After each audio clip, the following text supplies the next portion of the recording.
Hmm.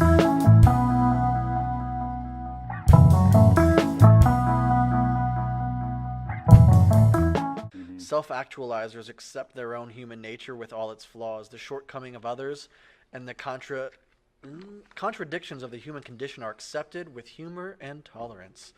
Um, Sure, which is part of the clown pill. Honk honk, That's yeah. where a lot of clown world kids are, which is why I have hope for the honklers of the Well, yeah. world. To be a sovereign individual, you must accept the contradictions of the rest of society, and even some of the contradictions that you live within your own life, Hmm. to continue to take action and not go too mad, Well, that's it's the spinning in circles. like you're a hypocrite when you're doing something you know is wrong and you're justifying it. You're not being a hypocrite when you know it's wrong and you call yourself out on it. Mm-hmm. You cease to be a hypocrite and you start to become a person who's working towards fixing their issue, you know? And it's that kind of thing. Do Uh, you need to atone for your hypocrisy? I mean, you yeah, can I call mean, yourself out, like, yeah, I still I feel like you're a think hypocrite, though.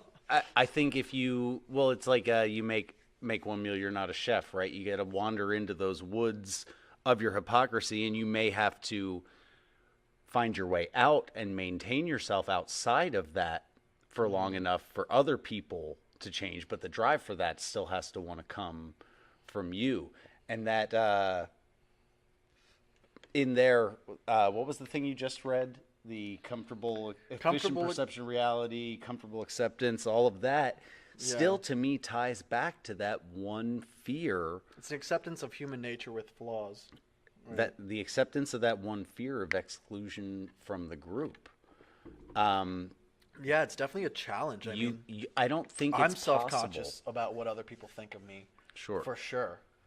And it's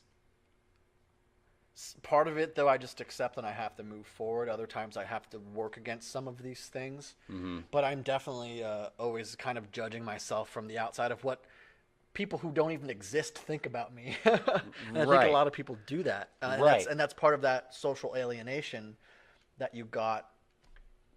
Well, what could be Comes from a further? lot of What could places. be further than acceptance of humanity and its contradiction than trying to establish a narrative in the first place? That went over my head. Say that again, please. What could be more opposite of the acceptance of Uh humanity huh. and its contradictions Uh huh. than the trying to establish a narrative of how humanity is supposed to behave Mm-hmm. in the first place, how your society is supposed to conduct itself, what you're supposed to Right. think and not Right. think. Right. That definitely comes back, ties in perfectly with the idea of self sovereignty and the idea of like true liberalism is you shouldn't be putting any preconceptions on what society should be Right. outside of yourself. Right. The way that you could boil all this down Mm-hmm. is until you inhabit the mindset of what I think about me is more important than what you think about me. Mm-hmm. The odds that you're going to shed those fears and start acting in your own actual self interest rather than the proposed self interest of the tyranny of the majority is really very slim. Mm-hmm. Uh, but it's also a potential tip of the wedge situation as well, because if you venture too far down that path of what I think of me is more important than what you think of me, you eventually will find yourself at that decision, is what I think of me more important than what God thinks of me, whatever idea of that you have. Mm. What I was thinking is you come to this crossroads of what do I think of me and what does greater society think of me, and do I want to continue existing within this society? Mm-hmm. So when you check out so far, you can no longer be an actor within society, Mm-hmm. and that's like I've criticized you about like what I've perceived as uh, an unhumbleness, Mm-hmm. But it's just because you're very sure of yourself, and you've already sort of taken that fork in the road where you say, like, I don't really need to live in society anyway, Well, yeah, and more than I have at least. but but like my self assuredness is the self assuredness of proven continent of proven competence, and it's the efficient perception of reality. When I set out to accomplish a task with my hands, 99 times out of 100 it's accomplished. 90 times out of 100 it's accomplished up to all standards and under budget and all that type of stuff. What happens to you when you fail at a task? I'm a musician. I keep doing it. I mean, Yeah, I yeah. just keep doing it. Failure is the only way to succeed. For sure.